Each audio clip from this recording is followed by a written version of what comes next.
네, 고성국 칼럼입니다. 문재인이 무너뜨린 법, 윤석열 정부가 바로 세워야 한다. 어제 많은 분들이 출근길에 정말 고생들이 많으셨습니다. 민노총이 말이죠. 어제 오전에 서울 영등포 구 여의도대로 그리고 서울 중구 세종대로의 주요 도로를 점거하고 집회를 열었어요.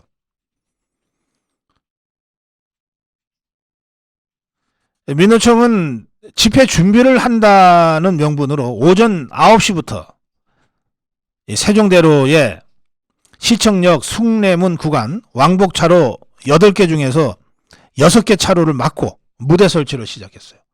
8개 차로 중에 2개 차로만 이제 차가 다닐 수 있었습니다. 민노총이 이렇게 집회 준비를 한다 그러면서 6개 차로를 막고 무대 설치를 하니까 경찰도 9시부터 펜스를 치고 차로 통제를 시작했습니다.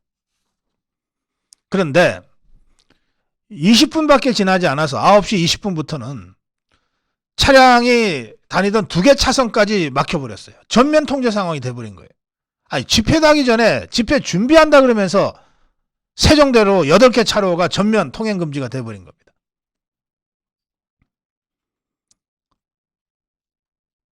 경찰은 그간 차로 점거 집회의 경우에 통행로가 어느 정도 확보되어 있으면 집회 자체를 막지는 않았는데 어제는 사전 약속과 달리 통행로마저 속수무책으로 점거당해버린 겁니다. 그 바람에 세종로 시청에서 숭례문까지 구간이 완전히 막혀버렸으니 그 시각 서울 시내 교통이 어떠했겠습니까?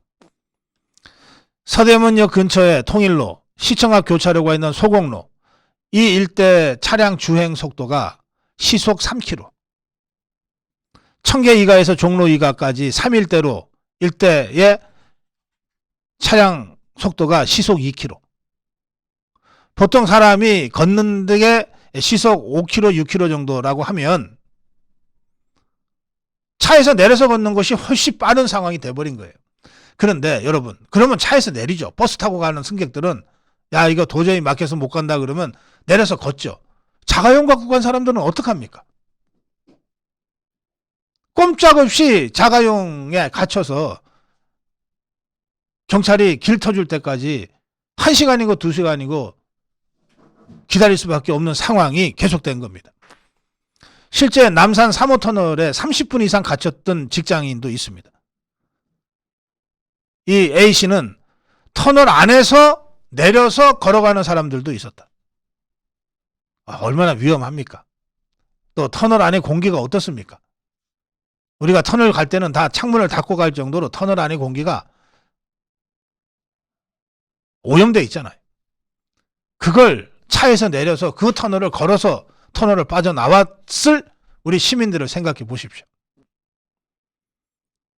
여의도도 하루 종일 혼잡했는데 민노총은 오전 4시부터 1시에 집회를 열겠다고 해놨는데 오전 4시 새벽부터 무대 설치를 한다면서 차로를 막기 시작했어요. 이게 무슨 권력입니까? 민노총이 지그들 마음대로 집회 신고해놓고 나서 1시에 집회하겠다고 그러고 새벽 4시부터 차로를 막게? 할 수 없이 경찰도 펜스를 치면서 집회 대응 준비를 했어요. 그래서 집회가 오후 5시에 끝날 때까지 여의도 전체가 교통 혼잡이 이루 말할 수 없었다는 겁니다.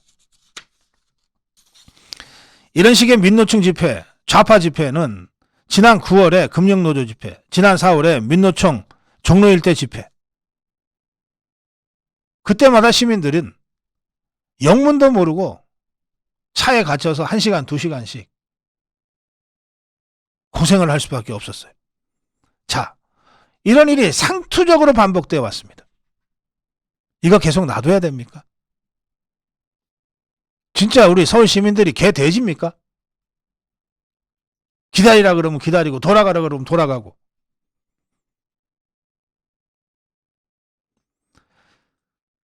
이걸 제대로 정리하고 적어도 시민들한테 불편을 주지 않도록 정리해야 될 책임이 경찰에 있지 않습니까? 경찰에.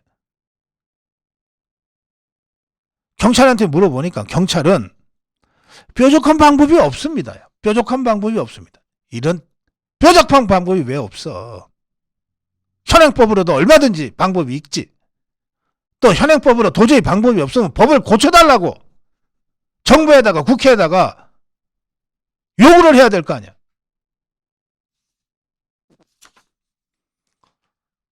경찰 고위 관계자는 집회 시위는 신고제라서 요건에 맞춰 신고할 경우에는 금지할 방법이 없고 안전을 위해 차로를 비워줄 수밖에 없다고 했는데 법률가 전문가들은 전혀 생각이 달라요.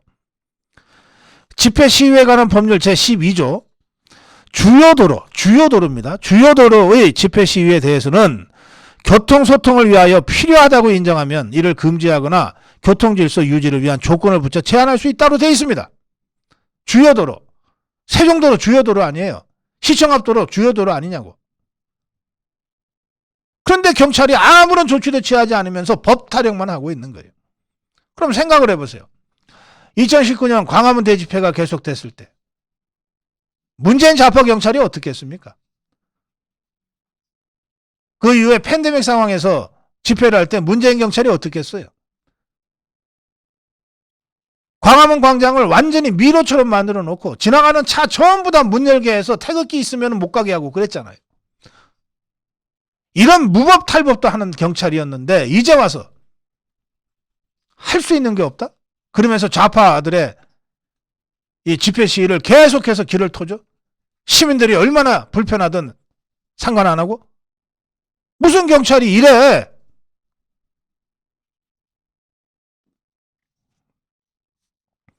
경찰 관계자는 법원에 일종의 가처분인 집행정지 신청을 내면 법원이 집회를 하게 해주라고 결정을 자꾸 내리기 때문에 허용할 수밖에 없다고 그랬는데 경찰의 이런 고충은 이해가 돼요.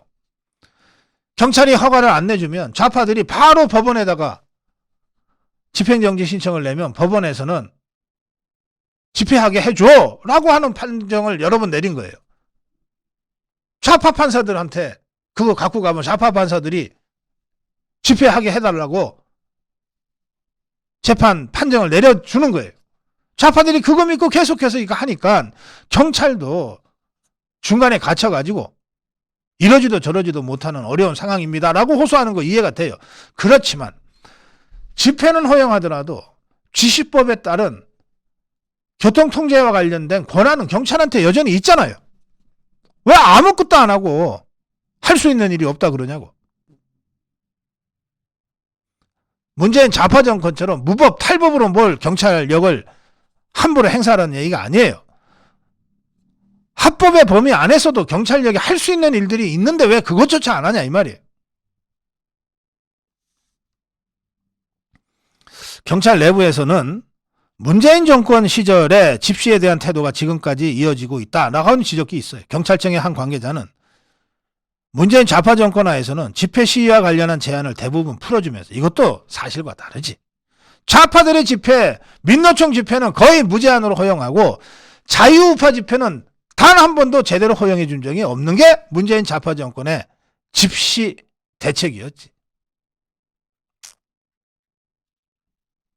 자, 지금 민노총 얘기하니까 지금과 같은 분위기가 됐다. 문재인 좌파 정권 하에서 민노총 집회는 거의 성역처럼 다뤄줬으니까 지금처럼 됐다는 거예요. 실제로 이명박 정권, 박근혜 정권에서는 이명박 정부, 박근혜 정부에서는 2011년에서 2016년 주요 도로에서 교통불편 주는지 등을 감안해서 집회 시위를 400건 이상 금지한 바가 있어요. 그러니까 이명박 정부, 박근혜 정부에서는 나름의 원칙을 가지고 안 된 건 아닌 건 아니다. 못하는 건 못하는 거다라고 원칙을 세워서 해왔다는 거예요. 이게 문재인 좌파 정권 하에서 완전히 뚫려가지고 마치 해방구처럼 민노총한테 앞마당 다 내줘버리는 바람에 그리고 또 한편으로는 우리 자유우파 진영에게는 철저하게 이 집회 시위를 차단했기 때문에 지금의 민노총이 당연한 것처럼 이런 식으로 불법으로 이어질 수 있는 이런 집회들을 버젓이 하고 있다. 이걸 경찰이 마치 습관적으로 관성적으로 어쩔 수 없다 라고 지금 방치하고 있는 상황이 됐다. 이런 얘기입니다. 그래서 제가 오늘 칼럼에서 이렇게 주장합니다. 문재인 좌파 정권이 무너뜨린 법. 윤석열 정부가 바로 세울 수밖에 없다. 고성국 칼럼이었습니다.